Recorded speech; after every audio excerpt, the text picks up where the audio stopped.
Global fire পাওয়ার। এই সাইটের মাধ্যমেই আমরা জানতে পারি এই বিশ্বের কোন দেশ সামরিক অবস্থানে কোন পর্যায়ে আছে। আমরা যে কোনো সামরিক সূচক দেখানোর জন্য সাধারণত এই সাইটটির রেফারেন্সই ব্যবহার করে থাকি, কিন্তু কখনো এই সাইটের দেয়া তথ্যগুলিকে নিয়ে আলাদাভাবে আলোচনা বা বিশ্লেষণ করা হয়নি।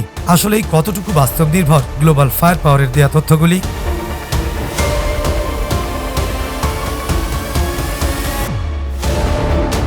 গ্লোবাল ফায়ার পাওয়ারের সূচকে রাশিয়ার পয়েন্ট আমেরিকার কাছাকাছি, অথচ বাস্তবে রাশিয়া হতে আমেরিকা কয়েক গুণ বেশি শক্তিশালী অবস্থায় রয়েছে। এই ব্যবধান সোভিয়েত পতনের পর থেকে আজকের সময় পর্যন্তই চলমান রয়েছে। আবার এই সূচকে আজকের চীনকেও দেখা যায় রাশিয়ার ঠিক পেছনেই, অথচ বাস্তবে চীনের সামরিক শক্তি রাশিয়া হতে কয়েক গুণ বেশি। আবার এই সূচকে চীনের পরই ভারতের অবস্থান হলেও বাস্তবে সামরিক শক্তিতে চীন ভারত থেকে 10 গুণ বা তারও বেশি এগিয়ে রয়েছে। আমেরিকা বা চীনের সামরিক শক্তি ভারত হতে দ্বিগুণ নয়, বাস্তবে বহুগুণ এগিয়ে। ভারতের অগ্রসরমান মিলিটারি ইন্ডাস্ট্রি টেকনোলজি নেই বললেই চলে। নিজেদের প্রয়োজনীয় গোলাবারুদ আর কিছু ট্রান্সপোর্টেশন ছাড়া ভারতের মিলিটারি ইন্ডাস্ট্রিতে তেমন কিছুই নেই। নিজস্ব ডিজাইনের কোনো জেনারেশনেরই একটি কার্যকর ফাইটার জেট নেই। এদিকে চীন এবং আমেরিকার হাতে রয়েছে নিজস্ব ডিজাইনের 5ম প্রজন্মের শত শত ফাইটার জেটের বহর। অন্যদিকে রাশিয়ার হাতে পরীক্ষামূলক 5th জেনারেশন ফাইটার Su-57 ফুল অপারেশনাল হতে 2035 সাল পর্যন্ত অপেক্ষা করতে হবে। আর তাই বলাই যায় যুক্তরাষ্ট্র এবং চীনই হলো মূল পরাশক্তি। রাশিয়া হলো এদের পরে অবস্থানকারী এক বৃহৎ সামরিক শক্তি।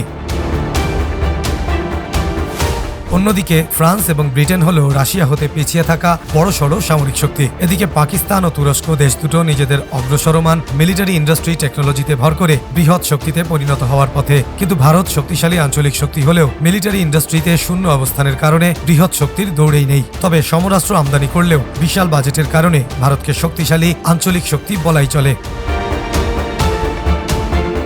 কিন্তু বাস্তবতা হলো গ্লোবাল ফায়ার পাওয়ারের দেয়া র্যাঙ্কিংয়ে এসবের কিছুই আপনি বুঝতে পারবেন না। বাস্তবে এসব র্যাঙ্কিং অর্থহীন। মূল পরাশক্তি যুক্তরাষ্ট্র এবং চীন। শক্তিশালী বৃহৎ শক্তি হচ্ছে রাশিয়া, আর তুলনামূলক দুর্বল কিন্তু বৃহৎ শক্তি হচ্ছে ব্রিটেন এবং ফ্রান্স। আবার বৃহৎ শক্তি হওয়ার পথে রয়েছে পাকিস্তান এবং তুরস্ক।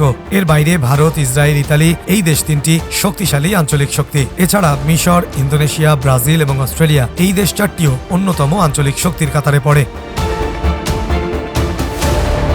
বিশ্লেষকদের ধারণা আগামী দিনগুলোতেও রাশিয়া জনসংখ্যার পাশাপাশি তার অগ্রসরমান মিলিটারি ইন্ডাস্ট্রিতেও পিছিয়ে পড়বে। তুরস্ক এবং পাকিস্তান যেখানে এদের নিজ নিজ ম্যানুফ্যাকচারিং লাইনে সকল প্রোডাকশন চেইনে জয়েন্টভাবে 5th জেনারেশন কান ফাইটার নিয়ে আসছে, রাশিয়া সেখানে তাদের 5th জেনারেশন প্রজেক্ট নিয়ে 2035 সাল নাগাদ সফল হবে কিনা তা নিয়েও সন্দেহ রয়েছে। অথচ দেশটি একসময় এর টেকনোলজি ও শক্তিমত্তায় যুক্তরাষ্ট্রের সাথে পাল্লা দিত। ধারণা করা হয় পাকদের ব্যাপক পপুলেশন গ্রোথের পাশাপাশি অগ্রসরমান মিলিটারি ইন্ডাস্ট্রি নব্য জার্মান রূপে রাশিয়াকেও ওভারটেক করে ফেলবে। তখন পরাশক্তি হওয়ার দৌড়ে পরমাণু শক্তিধর পাকিস্তানও সামিল হতে সক্ষম হবে। অথচ এদিকে ভারত তার সমরাস্ত্র আমদানি, বিশাল জনসংখ্যা, সামরিক বাজেট এবং আমেরিকা সহ ব্রিটেন, ফ্রান্স, ইসরায়েল ও রাশিয়ার সহযোগিতা নিয়ে এভাবেই শক্তিশালী আঞ্চলিক শক্তিরূপে অবস্থান করবে।